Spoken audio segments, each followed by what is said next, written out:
яг энэ нууцлал гаднаас нөлөөлөхгүй байх байдал гэдэг дээр нь хяналтаа хэрхэн яаж тавьд юм бэ?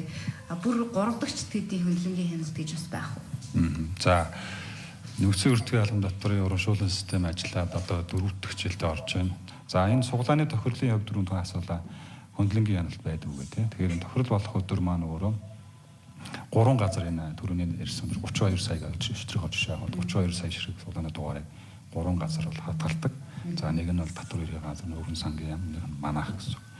Нөгөө хамааралт хийгээд наацтан болж гин ингээл хүмүүсийн сэтгэл санааг өмүүлэхэр мэдээллүүд их явдаг л та. Тэгэхээр энэ дээр бас тий энэ нөгөө энэ дээр одоо бид нар бас нөгөө сошиалор за өөрсдөө очдөг юм байна гэдэг.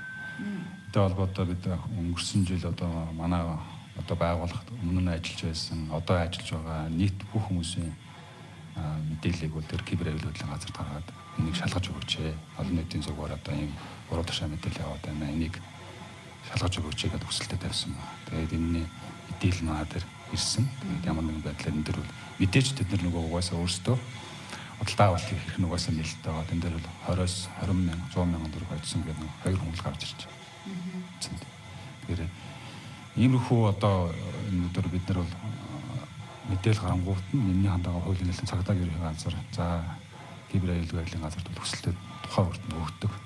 За бас харамсалтай нь одоо энэ цахимаар нөгөө гурамч мэдээлэл тарааж байгаа хүмүүсийн их сурвалж нь олдохгүй байна гэдэг ингээд мэдээлэл маань ингээд шийдэж чаддгүй юм шүү дээ. Үндсэндээ бид нар бол энэ мэдээлэл явахаар нь бол өөрсдөө байгаа бүх мэдээлэл гаргаж өгдөг. Одоо манай ажилчид үнэхээр хоцсон байвал та бүхнийг тогтоогоод олон нийтэд мэдээлэл гаргаад өгөөч. За энэтэй холбоотой нөгөө мэдээлэл гаргасан хүмүүс ингээд олоод яа гэхээр ингээд их сурвалжгүй байдаг. Зарим нэг хүмүүс нь ингээд олоод утсаар олгохоор ингээд ирдгүү.